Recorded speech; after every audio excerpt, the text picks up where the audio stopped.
ए काय करायली? काय नाही, मुगाच्या शेंगा बडवायले.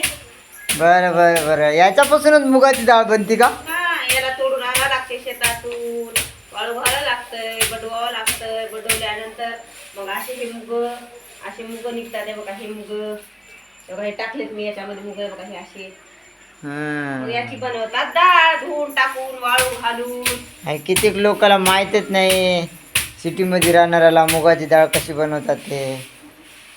हे झाड पेरावं लागते मूग वावरात. पण मग ते मुगाचं झाड येते, महिना 2 महिन्याला येतात झाड. मग त्याला लागतात शेंगा.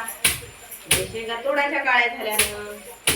ते शेंगा तोडल्यानंतर घरी आणायच्या, वाळू घालायच्या. वाळू घातल्यानंतर अशा बडवायच्या. बडवल्यानंतर असं हे मूग काढायचे बाजूला, याला धुवून टाकायचे, वाळू घालायचे. मग नंतर बनवायची, याची डाळ बनवायची आणि खायचं. बरोबर आहे ना? ओके.